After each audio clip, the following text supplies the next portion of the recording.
Ya, bismillahirrahmanirrahim. Assalamualaikum warahmatullahi wabarakatuh. Selamat pagi Ananda semuanya. Nah, hari ini kita akan melanjutkan pembelajaran bersama Ibu. Nah, sebelum itu Ibu akan bertanya, bagaimana kabar Ananda hari ini? Tentu dalam keadaan sehat, bukan? Alhamdulillah, mudah-mudahan kita semua selalu ada dalam lindungan Allah Subhanahu wa Ta'ala. Amin. Nah, tak bosan-bosan, Ibu juga mengingatkan untuk selalu patuhi protokol kesehatan ya, supaya pandemi ini cepat usai. Nah, hari ini kita akan belajar di tema 1, subtema 1, pembelajaran 5. Nah, tapi ada yang masih ingat tidak? Kita kemarin sudah belajar apa? Ya, kemarin kita sudah belajar tentang simpulan teks laporan dan kita juga sudah belajar mengenai penerapan sila ketiga Pancasila dalam kehidupan sehari-hari ya.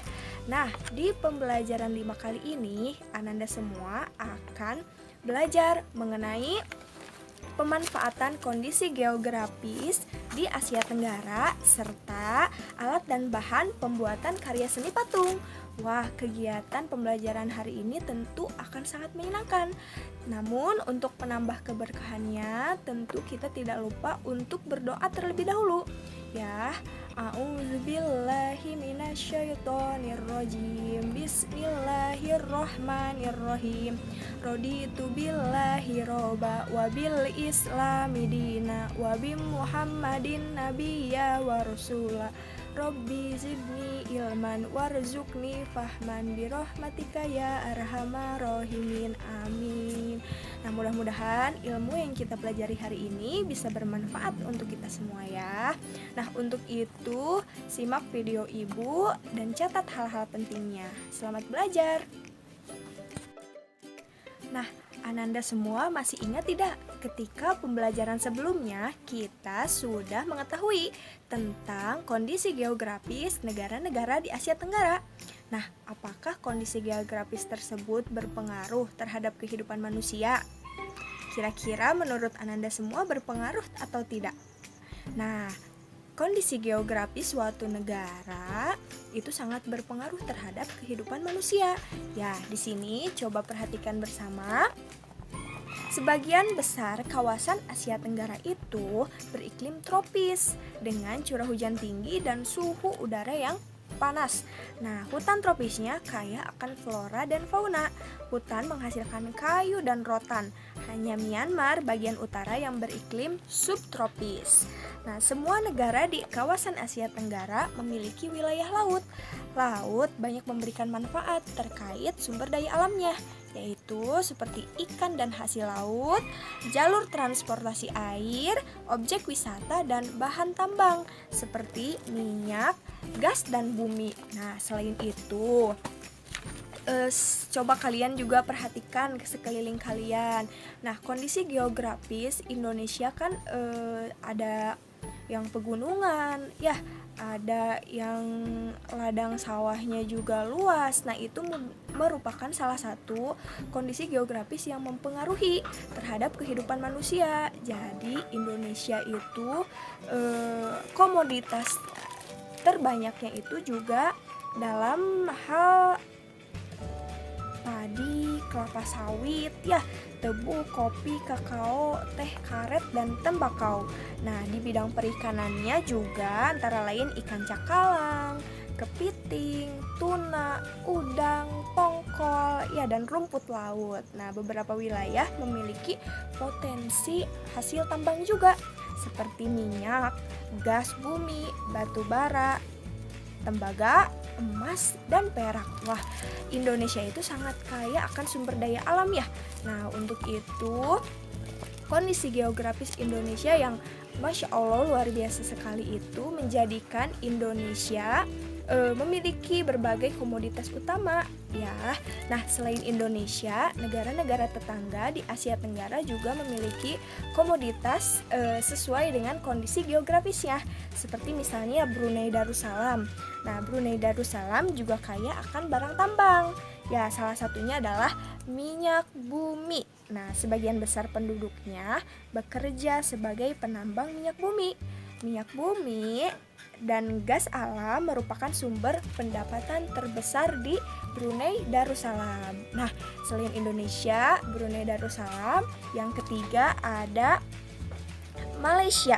Nah, Malaysia ini sebagian besarnya bekerja sebagai petani.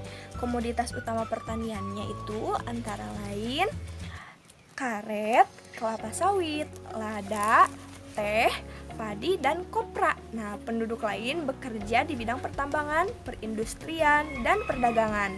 Nah, selain itu, Singapura ini lebih maju dibandingkan negara-negara lain di Asia Tenggara. Kegiatan ekonomi Singapura bergerak di bidang jasa, perindustrian, perhubungan, dan perbankan. Nah, sebagian besar kegiatan ekonomi penduduk Thailand berada di bidang pertanian.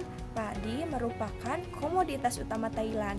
Nah, negara Thailand ini dijuluki sebagai negara lumbung padi loh di dunia. Nah, selain itu ada juga kegiatan ekonomi di bidang kehutanan, ya, pertambangan dan industri. Devisa utama Thailand itu berasal dari kegiatan pariwisata, ya. Nah, negara selanjutnya yaitu Filipina. Nah, pertanian menjadi kegiatan ekonomi utama penduduk Filipina. Selain itu, warga Filipina juga bekerja di bidang pertambangan dan perdagangan. Ya, selanjutnya ada negara Kamboja. Bertani merupakan mata pencaharian utama penduduk Kamboja. Mereka mengolah lahan pertanian itu di sepanjang Sungai Mekong dan Danau Tonle Sap, ya. Padi dan karet merupakan hasil pertanian terbesar di Kamboja. Sungai Mekong juga dimanfaatkan sebagai lahan pertanian oleh penduduk Laos. Selain itu, mereka juga beternak. Nah, sama seperti beberapa negara di Asia Tenggara, pertanian menjadi kegiatan utama di Vietnam dan Myanmar. Padi merupakan hasil pertanian utama di kedua negara tersebut. Wah, karena kondisi alam geografis Asia Tenggara itu termasuk yang subur tanahnya, jadi tiap negara itu rata-rata menjadi mata pencahariannya itu petani dan memiliki komoditas utama yang berasal dari alam, ya. Nah, kita yang hidup di Indonesia cukup bersyukur karena hasil alam baik dari pertanian, perhutanan, atau perikanan juga sangat melimpah, ya. Nah, untuk itu Ananda semua jangan lupa untuk selalu bersyukur dan menjaga sumber daya alam kita, ya. Nah, dilakukan dari hal-hal kecil, yakni dari diri sendiri di lingkungan rumah. Jangan sampai lupa, ya. Nah, untuk tugasnya, Ananda kan sebelumnya sudah mencatat perbedaan dua negara itu, ya. Nah, sekarang coba Ananda tambahkan dua negara yang sudah Ananda pilih, ditambahkan tentang kondisi geografisnya yang berpengaruh terhadap kehidupan manusia, seperti tadi yang sudah Ibu contohkan. Misalkan antara Indonesia dan Malaysia. Indonesia itu komoditas utamanya apa saja, sedangkan Malaysia komoditas utamanya apa saja. Ya, silahkan tambahkan pada diagram sebelumnya. Oke. Nah, itu adalah menambah wawasan kita terkait negara-negara di ASEAN, ya, terutama dari segi kehidupan ekonominya yang berkaitan dengan kondisi geografis. Nah, sekarang kita lanjutkan ke kegiatan selanjutnya, yakni kita akan mengetahui tentang merancang pembuatan patung. Nah, di pembelajaran sebelumnya Ananda kan sudah mengetahui bagaimana cara membuat bahan pembuatan patung dari bahan-bahan yang ada di rumah, ya, yang dari tepung terigu itu. Nah, nanti proyek akhir pada tema 1 ini kita akan membuat patung secara bersama-sama.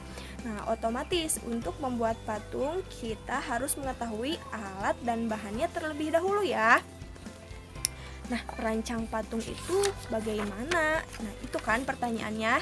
Kita dimulai dari pembuatan sketsa terlebih dahulu. Nah, sketsa itu adalah gambar kasar yang bersifat sementara. Nah, sketsa biasanya berupa goresan sederhana menggunakan pensil yang menggambarkan bentuk patung yang diinginkan. Dalam menggambar sketsa itu tidak boleh terlalu banyak menggunakan penghapus. Buatlah beberapa alternatif gambar sketsa. Jadi, patung yang ingin kalian buat silahkan digambar terlebih dahulu atau di sketsa ya, seperti dicoret-coret kira-kira kalian itu menginginkan bentuk patung yang seperti apa. Nah, silahkan digambar. Jadi ketika nanti pembuatan kalian tidak bingung lagi karena kalian sudah mengetahui apa yang ingin kalian buat ya.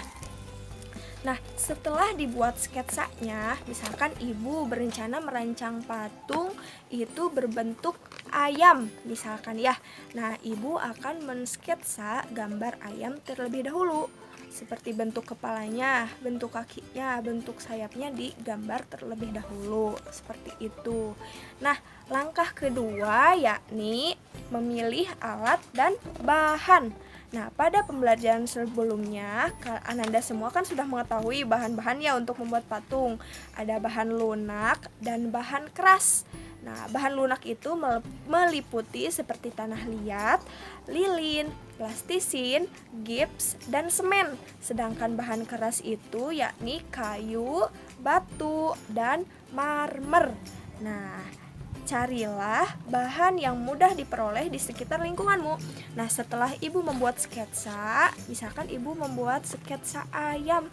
Nah, ibu akan memilih alat dan bahan apa yang sekiranya mudah didapatkan dan cocok dibuat menjadi patung ayam.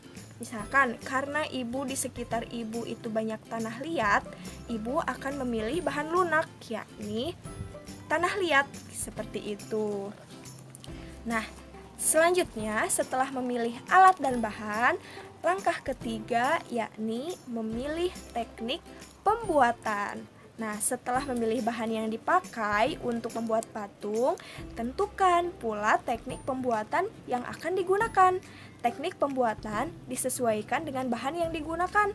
Nah, pengolahan bahan lunak dapat menggunakan teknik membutsir dan mencetak. Ya, pengolahan bahan keras dapat menggunakan teknik memahat dan konstruksi ya.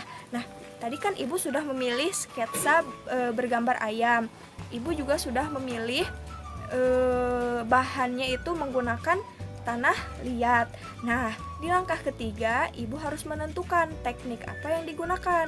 Nah, teknik yang pas atau yang sesuai untuk bahan lunak yakni dengan teknik membutsir atau mencetak. Kalau membutsir itu seperti membentuk, mengurangi sedikit demi sedikit ya. Sedangkan mencetak itu nanti dicetak pada cetakan. Nah, sudah terbayangkan betapa serunya nanti proyek akhir kita dalam membuat patung. Coba, nah di sini Ananda belajar mensketsa terlebih dahulu patung yang sekiranya Ananda ingin buat ketika nanti di akhir tema ya. Siap? Nah, ya, alhamdulillahirabbil alamin, pembelajaran pada pembelajaran 5 kali ini selesai. Kita sudah tadi belajar mengenai kondisi geografis negara ASEAN itu ternyata berpengaruh bagi kehidupan warga negaranya ya. Nah, terus selain itu juga kita sudah mengetahui bagaimana cara merancang patung. Ya, wah, sangat seru sekali pembelajaran hari ini. Mudah-mudahan kalian juga merasakan energi positif yang ibu sampaikan melalui video ini ya. Jangan bosan-bosannya terus berdoa, mudah-mudahan pandemi ini cepat usai biar kita bisa belajar bertatap muka di sekolah kembali ya. Nah, apabila ada pertanyaan silahkan kalian sampaikan di kolom komen ya. Nah, tapi ibu juga punya pertanyaan untuk kalian, silahkan Ananda jawab ya. Dari pembahasan tadi yang ibu sampaikan, kan ada 2 bahan pembuatan patung ya. Ada bahan lunak dan ada bahan keras. Coba sebutkan contoh bahan pembuatan patung yang termasuk bahan keras apa saja. Silahkan jawab di kolom komen. Ya, alhamdulillahirobbilalamin. Untuk itu cukup sekian dari Ibu. Jangan lupa catat hal-hal pentingnya ya, dan kerjakan tugasnya. Jangan lupa apabila ada pertanyaan atau keraguan, sampaikan ke Ibu atau ke orang tua kalian. Ya, cukup sekian dari Ibu. Assalamualaikum warahmatullahi wabarakatuh.